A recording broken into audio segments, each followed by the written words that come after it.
Nobody stops the bus. That's what they used to say whenever Jerome Bettis got rolling. Even Pittsburgh's own Bill Hillgrove and Myron Cope looked at him once and laughed, "Yeah, he kinda looks like a bus." Jerome Bettis wasn't just a running back. He was a moving wall of muscle and momentum. Big, broad, and built to punish defenders. The most powerful running back of all time. And once he got rolling, you had two choices: jump on or get run over. He didn't juke, he didn't spin, he straight on bulldozed. And somehow, that old school bruising style turned into one of the most legendary careers the NFL has ever seen. Jerome Bettis was born February 16, 1972 in Detroit, Michigan. The youngest of three kids raised by Gladys and Johnny Bettis. But football, that wasn't his first love. As a kid, Jerome's real passion was bowling. Yeah, the same guy who would one day bulldoze NFL defenders was first knocking down pins at the local lanes. Life in Detroit wasn't easy. By his early teens, Jerome was already facing challenges most kids never see. At just 14, he was diagnosed with asthma, and with his older brother, he even hustled the streets, selling crack cocaine just to get by. But there was another side of Detroit too, a side that shaped him. Hard-nosed, gritty, and full of fight. And when Jerome finally put on pads at Mackenzie High School, it all came together. He wasn't just good, he was dominant. By his senior year, he wasn't just one of the best in the city, he was the best in the entire state. He was named as the top player in Michigan by the Detroit Free Press. Gatorade gave him their Circle of Champions award. And just like that, the kid from the bowling alleys of Detroit had a ticket to the big stage. It looks easy right now, but trust me, he had a fair share of his hardships. Just keep watching. Then came the call from Notre Dame, one of the most legendary programs in college football. And Bettis didn't just fit in there, he took over. From the moment he stepped on the field, he made it clear this wasn't just another recruit. This was a force in motion. He carried the ball 337 times in 3 years, nearly 2,000 yards, over 5 yards per carry, and 32 receptions for another 429 yards.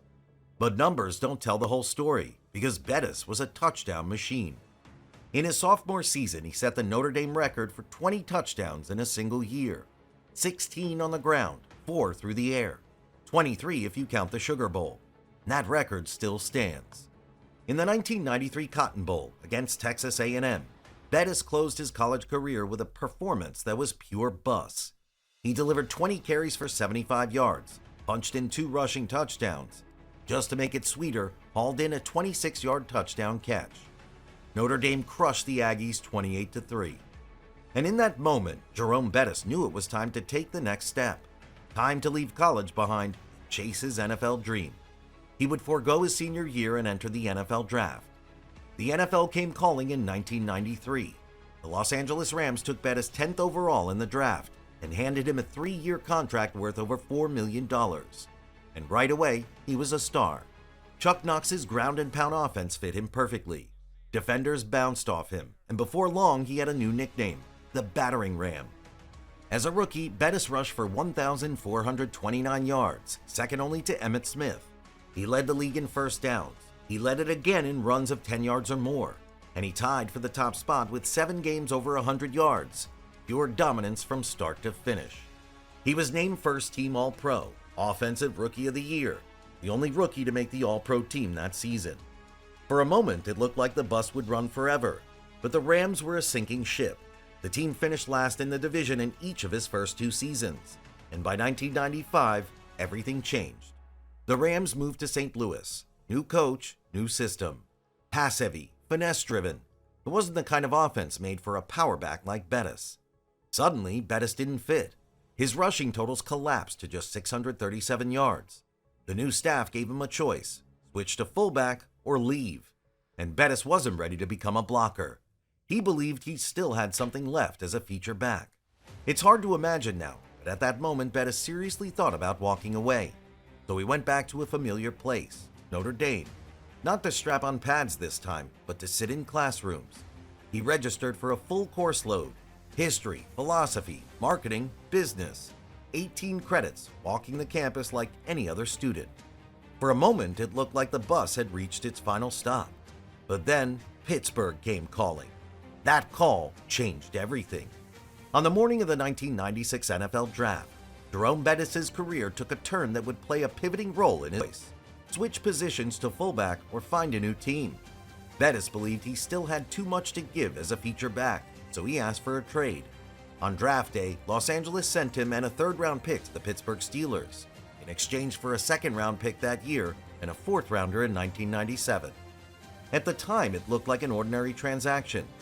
Years later, it would be remembered as one of the most lopsided trades in NFL history. The irony ran deep.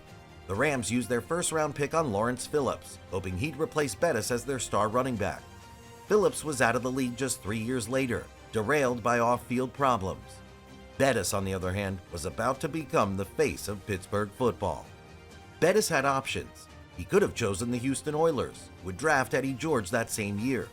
Instead, he chose Pittsburgh because of its rich football tradition, the Steel City that had been built on toughness, grit, and power football. It was the perfect fit. The Steelers needed him badly. Their feature back, Bam Morris, had just been arrested on drug charges and was released from the team.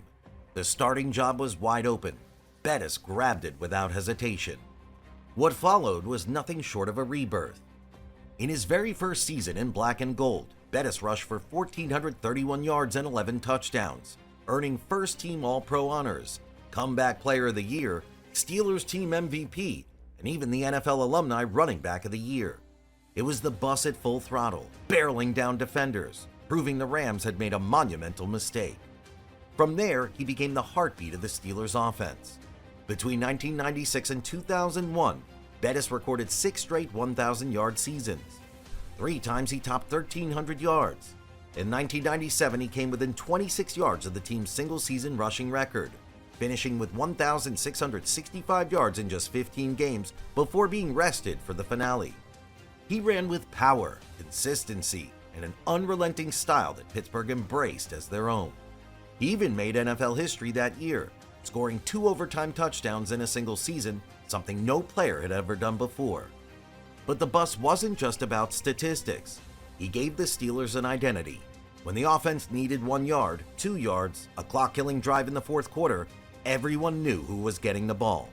He made defenders dread tackling him, especially late in games when his bruising style wore them down. Of course, his career wasn't without setbacks. In 2001, Bettis was leading the NFL in rushing with over 1,000 yards when a hip and groin injury cut his season short.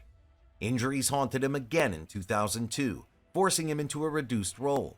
By 2003, he was sharing the backfield with Amos Zaraway, and in 2004, he was pushed to the bench again, this time behind free agent signing Deuce Staley. But if there was one thing Bettis never lost, it was his resilience. When Staley went down midway through 2004, Bettis stepped back in and looked like his old self, rushing for over 100 yards in 6 of his next 8 games. He finished the season with 7 straight starts, 13 touchdowns, and his 6th Pro Bowl selection. The bus just kept rolling. There were memorable lows too. In 1998, during a Thanksgiving Day game in Detroit against his hometown Lions, Bettis became the center of one of the most infamous officiating controversies in NFL history. He went out for the overtime coin toss, and while the audio later showed he stumbled between heads and tails, referee Phil Luckett ruled against him. Detroit got the ball, Pittsburgh never touched it again, and the game ended in controversy. The fallout was so big that the NFL actually changed the rules for coin toss procedures going forward. But even that strange moment only added to Bettis' larger-than-life story. There were bizarre, barely moved the chains at all. He finished the game with just 5 carries for 1 single rushing yard. And yet every time the Steelers got near the goal line, there was no debate about who would get the football. Bettis punched it in 3 separate times for touchdowns. Think about that. 1 yard gained, 3 touchdowns scored. It was one of the strangest stat lines in NFL history, but it was also a perfect snapshot of where Bettis' career had evolved. He wasn't the guy ripping off 40-yard runs anymore. He'd become Pittsburgh's battering ram, the finisher, the man they trusted when the end zone was in sight. It showed that even as his role changed, his value never disappeared. The bus still got you where you needed to go. By 2004, Jerome Bettis wasn't just fighting defenders anymore. He was fighting history. That season turned into a quiet when Bettis was coming off the bench, while Martin was still the workhorse in New York. Week after week, the gap closed. By December, Martin finally passed him.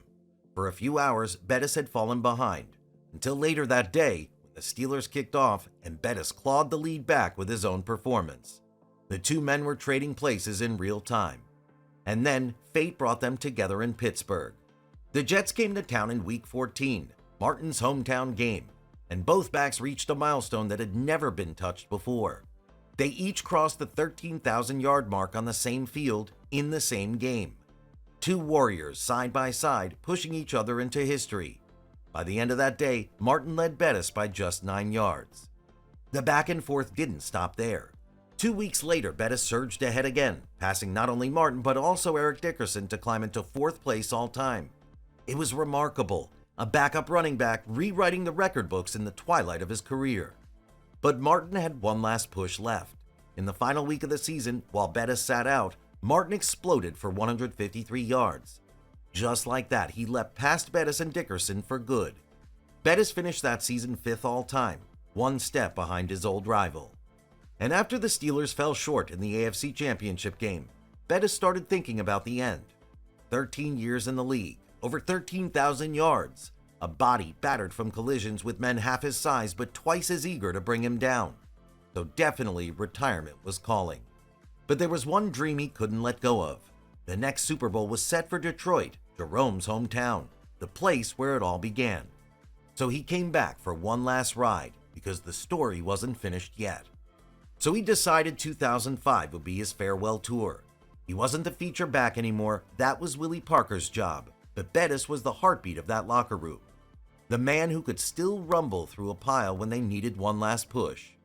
And along the way, he gave fans a few final moments to remember. It was Week 14, a blizzard swept through Heinz Field as the Steelers faced the Bears. Out came Jerome Bettis, 33 years old, 260 pounds, knees screaming but heart steady. He took the handoff, lowered his shoulder, and ran straight through Brian Urlacher, the reigning Defensive Player of the Year. He punched in a touchdown, rolled off the snow, and the crowd roared. The bus still had gas in the tank. 2 weeks later against the Lions, he scored 3 touchdowns in what would be his last game in Pittsburgh, sending the Steelers into the playoffs. From there, the dream run began. They beat Cincinnati in the wild card round, setting up a showdown with Peyton Manning's Colts in Indianapolis. What happened next became one of the most unforgettable moments of Bettis' career. January 15, 2006. The Steelers led 21-18 with just over a minute left. The ball was on the Colts' 2-yard line. The game looked sealed. All they had to do was hand it to their most trusted man, the back who hadn't fumbled all season, Jerome Bettis. But then, the unthinkable. Bettis barreled toward the goal line, only to be met by Colts linebacker Gary Brackett. The ball popped loose. The sure-handed bus had fumbled at the 1-yard line. In an instant, Colts cornerback Nick Harper scooped it up and sprinted the other way. The season, Bettis' storybook ending, flashed in front of everyone's eyes. And then, salvation. Ben Roethlisberger, the young quarterback, made one of the greatest shoestring tackles in NFL history, dragging Harper down before he could score. The Colts drove back into field goal range, but Mike Vanderjagt, one of the most accurate kickers in football, shanked the game-tying attempt wide right. The Steelers and Bettis survived. The bus was still rolling. The following week in Denver, the Steelers rode a red-hot Roethlisberger to a 34-17 victory over the Broncos. Bettis scored a touchdown and afterward found his parents in the stands. He mouthed the words, "We're going home." And he wasn't talking about Pittsburgh. He was talking about Detroit. On February 5, 2006, that was young Willie Parker and Hines Ward. But Bettis didn't need to be. His presence was the story. His city was the stage. And that was enough for him.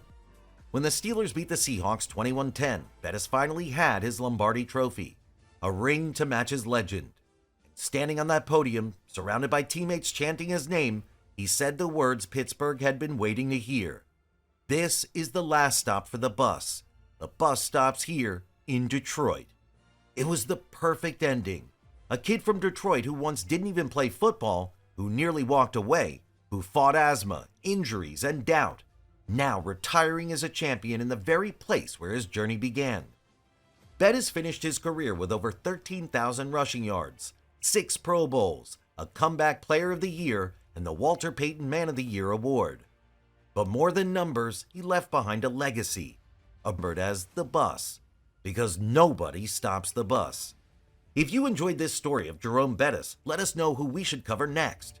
And if you're a true football fan, hit that like button, subscribe, and ride with us for more stories of the NFL's greatest legends.